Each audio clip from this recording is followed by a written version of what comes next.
Bienvenidos and welcome to another episode of Spain on a Fork. Today we have such an exciting show as we're making what I consider to be one of the best vegetarian pastas out there. We're talking creamy chickpea and spinach spaghetti. And you tell me this pasta dish is filled with layer upon layer of so many great textures and flavors. It's easy to make, where there's no tricky techniques or special equipment needed. And the best part, it's all done in under 30 minutes using the most basic pantry staples.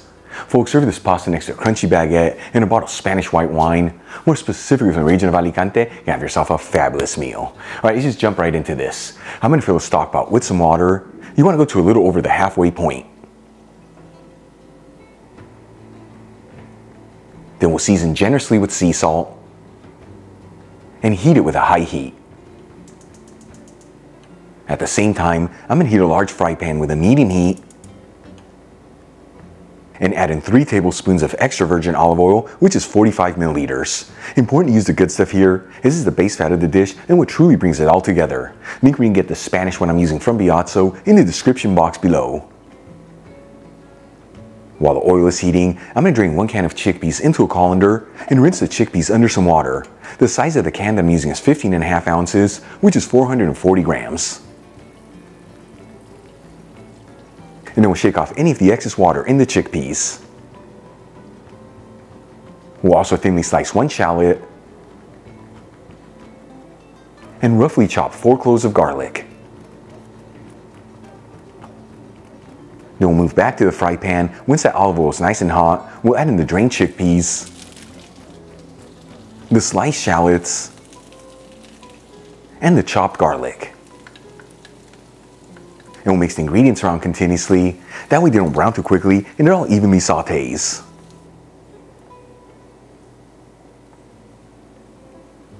After 3 to 4 minutes and the ingredients are lightly sautéed, I'm going to remove between 12 to 15 of the chickpeas and set them aside. Then we'll add in 1.5 tablespoons of flour into the fry pan, which is 12 grams. And we'll continue to mix this and go for about 1 to 2 minutes here. This is enough time to cook off the raw flavor in the flour. That way it doesn't overpower the flavors of the dish.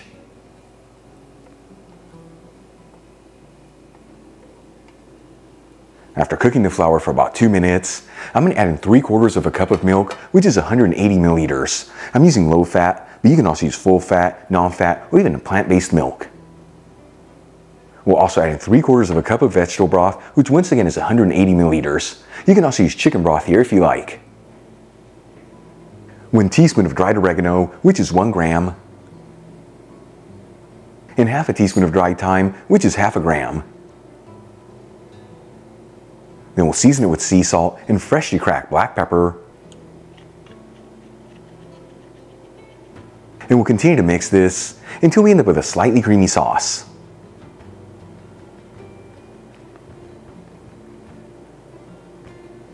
After 3 to 4 minutes, and we end up with a slightly creamy sauce, we'll lower the fire to a low heat.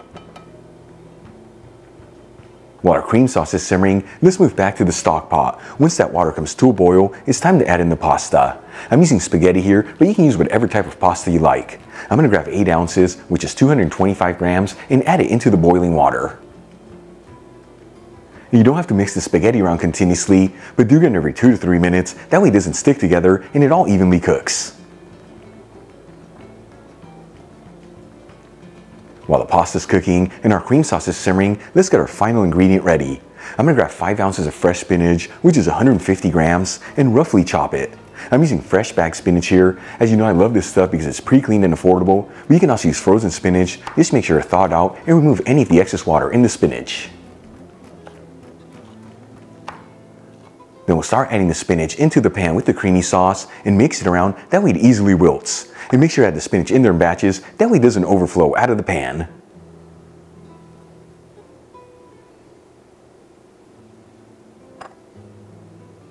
Once all the spinach has been added and it's lightly wilted, let's move back to the stock pot. At this point, that spaghetti should be perfectly cooked al dente. Important to check the package instructions in the pasta that you're using. I'm going to start transferring the spaghetti directly from the stock pot into the pan with the creamy sauce. And like I've told you in the past, it's okay if a little of that starchy water gets into the cream sauce. It's only going to enhance the textures and flavors of it. Then we remove the pan from the heat finely grate in half a cup of cheese, which is 60 grams. I'm using a Spanish Manchego that's been aged for 6 months, but you can use whatever cheese you like. And we'll give it one final mix until everything's well mixed together. And when you're working with cream sauces and cheese, you want to make sure to add the cheese in there at the very end. If the pan is too hot, it's going to start separating the fats from the cheese and you're going to lose that beautiful creamy goodness. Now we'll transfer some of the pasta into a serving dish.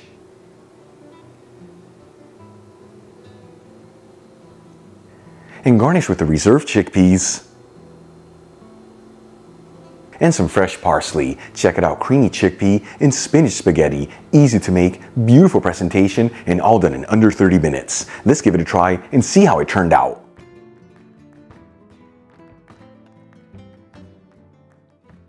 So for those of you that follow Spain on a Fork, you know I'm a huge fan of chickpeas, so this dish right here has my name written all over it. Big boy bite, here we go.